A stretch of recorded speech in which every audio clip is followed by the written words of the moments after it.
જય શ્રી હરિ મિત્રો, આપ જોઈ રહ્યા છો આપની આ ચેનલ ધર્મદર્પિત।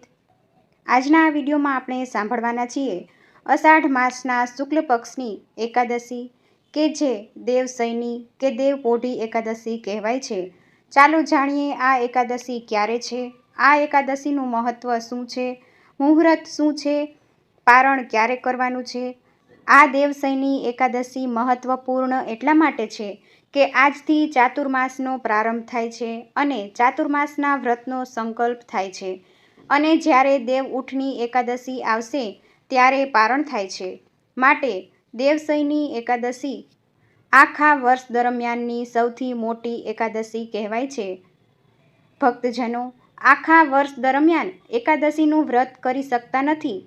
તેઓ વર્ષની માત્ર 2 એકાદશી કે જે એક છે દેવશયની એકાદશી અને બીજી છે દેવ ઉઠની એકાદશી, આ બંને એકાદશીનું વ્રત કરનાર સર્વે એકાદશીનું પુણ્ય પ્રાપ્ત થાય છે। એવી શુભ અને પવિત્ર એકાદશી એટલે કે દેવશયની એકાદશી વિશે આપણે આ વિડીયોમાં જાણીશું।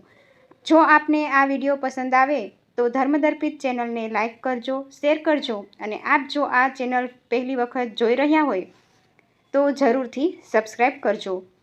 ઓમ નારાયણાય વિદ્મહે વાસુદેવાય ધીમહિ તન્નો વિષ્ણુ પ્રચોદયાત। દરેક એકાદશીનું વ્રત જે મહિનામાં 2 વખત એકાદશી આવે છે, એક શુક્લ પક્ષ અને બીજી કૃષ્ણ પક્ષ, આમ વર્ષની કુલ 24 એકાદશી થાય છે। જ્યારે 3 વર્ષે પુરુષોત્તમ માસ આવે છે ત્યારે આ 2 એકાદશી વધીને કુલ 26 એકાદશી થાય છે। આ એકાદશીનું વ્રતના રાજા સમાન સુખ આપનાર, પુણ્ય આપનાર છે। સનાતન ધર્મમાં દેવશયની એકાદશીના દિવસે જગતના પાલનહાર ભગવાન વિષ્ણુ ક્ષીરસાગરમાં વિશ્રામ કરવા ચાલ્યા જાય છે અને 4 માસ સુધી ભગવાન નારાયણ યોગ નિંદ્રામાં પોઢે છે। એટલા માટે આ એકાદશીને દેવપોઢી એકાદશી પણ કહેવાય છે અને આ દેવપોઢી એકાદશીથી ચાતુર્માસનો પ્રારંભ થાય છે। ત્યારે ભગવાન મહાદેવ શક્તિપતિ આ જગતનો કાર્યભાર સંભાળે છે। એટલા માટે ભગવાન શ્રી હરિ વિષ્ણુ કે જે શયન મુદ્રામાં હોય છે તેમની પૂજા આરાધના થાય છે। ચાતુર્માસ દરમિયાન કોઈ શુભ અને મંગલ કાર્ય થતા નથી। આ એકાદશીથી શુભ કાર્ય વર્જિત થાય છે। એ જ રીતે ધર્મ કાર્ય આરંભ થાય છે, મંત્ર જાપ, આપણા ઈષ્ટદેવની આરાધના થાય છે। આ 4 માસ કે જેમાં ચોમાસાના માસ કહેવાય છે, આ દરમિયાન યાત્રા નિષેધ મનાય છે, કારણ કે જમીનમાંથી ઝીણા ઝીણા કીટાણુ જીવજંતુ બહાર આવે છે તે યાત્રા દરમિયાન આપણા પગ નીચે, વાહન નીચે કચડાય છે। એટલા માટે યાત્રા કરવી નિષેધ છે। ઘરે રહીને આપણે હરિભક્તિ કરવી, શુભ કર્મ કરવું, જાપ મંત્ર કરવા। આ ચાતુર્માસમાં વ્રત ઉપવાસનો ઘણો મહિમા છે। વ્રત ઉપવાસ એટલા માટે કે ભક્તિભાવ આપણે કરીએ ન કરીએ પરંતુ આપણા સ્વાસ્થ્યને ધ્યાનમાં લઈને વ્રત અને ઉપવાસ થાય છે। ચોમાસાની ઋતુ કે જેમાં જઠરાગ્નિ મંદ પડે છે માટે ઓછો ખોરાક લેવો આપણા માટે હિતકારી છે, ત્યારે વ્રતનું વિધાન બતાવવામાં આવ્યું છે। આપણા શાસ્ત્રમાં વ્રત કે ચાતુર્માસ આપણે કરીએ ન કરીએ, આપણા સ્વાસ્થ્ય માટે ચાતુર્માસ દરમિયાન અમુક વસ્તુ આરોગવી, અમુકને છોડી દેવી। જે ધાર્મિક દ્રષ્ટિએ પરેજી રાખીએ, જેમ કે ચોમાસા દરમિયાન રાંધેલા ભાત નથી ખવાતા, દાળ, સબ્જી વગેરે છોડાય છે। ચાતુર્માસ પૂર્ણ થયે જે વસ્તુ છોડી હોય તેનું દાન કરવામાં આવે છે અને ફરીથી તેનો આરોગવાનો આરંભ થાય છે। આમ ચાતુર્માસમાં અમુક નિયમ લેવાય છે। આ ચાતુર્માસ દરમિયાન અષાઢ માસ આવે છે જેમાં ભગવાન નારાયણની શયન દરમિયાન પૂજા ઉપાસના થાય છે। શ્રાવણ માસ આવે છે જેમાં ભગવાન મહાદેવની આરાધનાનો પવિત્ર માસ છે। ભાદરવો માસ પિતૃમાસ ગણાય છે। આસો માસ કે જે મહાશક્તિનો માસ છે। આ 4 માસ દરમિયાન જુદા જુદા માસ પ્રમાણે ભક્તિ કરવામાં આવે છે અને મનવાંછિત ફળની પ્રાપ્તિ થાય છે। અષાઢ માસના શુક્લ પક્ષની 10મી તિથિના બીજા દિવસે દેવશયની એકાદશી મનાવાય છે। પરંતુ દસમીની સાંજથી જ અમુક નિયમ ગ્રહણ કરાય છે. એકાદશીનું વ્રત કરનારે દસમીની સાંજે હળવું ભોજન લેવાય છે, જેથી એકાદશીનું વ્રત આપણે વ્યવસ્થિત કરી શકીએ. એકાદશીનું વ્રત સૌભાગ્ય આપનારું, સુખ આપનારું અને મનવાંછિત ફળની પ્રાપ્તિ અપાવનારું છે. સૌ પ્રથમ આપણે દેવશયની એકાદશીના મુહૂર્ત વિશે જાણીએ. તિથિ ક્યારે આરંભ થાય છે, પારણ ક્યારે કરવાનું છે. હિન્દુ પંચાંગ અનુસાર અષાઢ માસના શુક્લ પક્ષની એકાદશી દેવશયની એકાદશી તિથિ પ્રારંભ થાય છે 24 જુલાઈ 2026 સવારે 9:12 આસપાસ અને તિથિ પૂર્ણ થાય છે 25 જુલાઈ 2026 સવારે લગભગ 11:30 આસપાસ.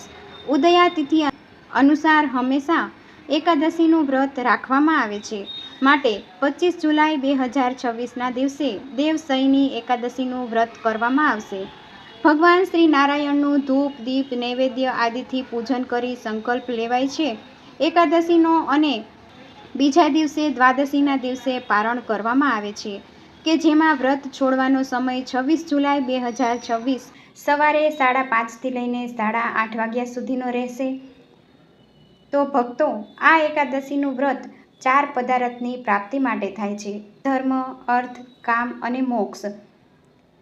સવારે વહેલા ઉઠીને સ્નાનાદિથી પરવારીને વિધિ વિધાનથી ભગવાનનું પૂજન કરાય છે. વ્રતનો સંકલ્પ કરવામાં આવે છે. પારણના દિવસે જે સંકલ્પ કર્યો હોય તે સંકલ્પ ખોલવાનો હોય છે. અન્નદાન અથવા જરૂરિયાતમંદને કે મંદિરમાં દાન પુણ્ય કરાય છે.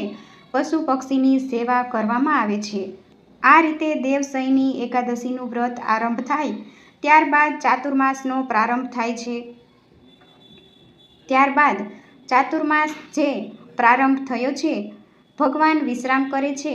આ દરમિયાન શુભ કાર્ય નથી થતા, માંગલિક કાર્ય કે વિવાહ કાર્ય નથી થતા. ભગવાન વિષ્ણુની પૂજા ઉપાસના દરમિયાન મોક્ષ પ્રાપ્તિ માટે પ્રભુને પ્રાર્થના કરાય છે. આ એકાદશીને પદ્મા એકાદશી, હરિશયની એકાદશી, અષાઢી એકાદશી, દેવશયની એકાદશી કે દેવપોઢી એકાદશી આદિ નામથી ઓળખાય છે. ધાર્મિક માન્યતા અનુસાર દેવશયની એકાદશીનું વ્રત રાખવાથી જીવનમાં સુખ, શાંતિ અને સમૃદ્ધિ પ્રાપ્ત થાય છે. દરેક પાપોમાંથી મુક્તિ મળે છે. આ દિવસે પૂજન વિધિ વિશે જાણીએ તો સવારે વહેલા ઉઠી સ્નાનાદિથી પરવારી શુદ્ધ વસ્ત્ર ધારણ કરી આપણા ઘરમાં, મંદિરમાં દીવો કરવો. ભગવાન નારાયણના કોઈ પણ સ્વરૂપ મૂર્તિની પૂજા કરવી. મૂર્તિ હોય તો સ્નાન કરાવવું. ત્યારબાદ મૂર્તિને વિવિધ શૃંગારથી સજાવાય છે. મોર મુગુટ ધારણ કરાવવું, પીતાંબર પહેરાવવું, વાંસળી ધરાવાય છે, તુલસીદળ અર્પણ કરાય છે. પ્રભુની સામે મિશ્રી, માખણ, મિષ્ટાન કે સિઝનના ફળ ફળાદી સમર્પિત કરાય છે. જો એકાદશીના દિવસે ભગવાનની પૂજા માટે તુલસીદળ ન તોડાણા હોય, ભૂલાઈ ગયા હોય, તો આ દિવસે 1 કે 2 તુલસીદળ ભગવાનને સમર્પિત કરવા માટે તોડી શકાય છે, પરંતુ વધારે ન તોડવા જોઈએ. આ દિવસે પીપળાના વૃક્ષની પૂજા કરવામાં આવે છે. માતા તુલસીની પૂજા કરાય છે. આપણે પ્રકૃતિનું જતન કરવા માટે દીપદાન કરી શકીએ છીએ. દીપદાન ઘરના મુખ્ય દરવાજા પર, પૂજા ઘરમાં, પીપળાના વૃક્ષ નીચે, તુલસી માતાના છોડ પાસે, રસોઈ ઘરમાં, બધી પવિત્ર જગ્યાએ કરી શકીએ છીએ. આ દિવસે ગાય માતાની સેવા કરવી, અથવા તો ગાય માતા ન મળે તો ગૌશાળામાં જઈને દાન પુણ્ય કરી શકાય છે. તો આ હતું દેવશયની એકાદશી વિશેની માહિતી, કે જે 25 જુલાઈ 2026ના રોજ આવનાર છે. આપ સૌને દેવશયની એકાદશીના જય શ્રી કૃષ્ણ. ફરી મળીશું નવા વિડીયો સાથે. આપને જો આ વિડીયો પસંદ આવ્યો હોય તો ધર્મદર્પિત ચેનલને લાઈક કરજો, શેર કરજો અને આવા જ નવા ધાર્મિક માહિતી વિડીયો માટે આ ચેનલને સબસ્ક્રાઈબ કરવાનું ન ભૂલશો. જય શ્રી હરિ. મંગલમ ભગવાન વિષ્ણુ, મંગલમ ગરુડધ્વજ, મંગલમ પુંડરીકાક્ષો, મંગલાય તનો હરિ. શ્રી પરમાત્મને નમઃ.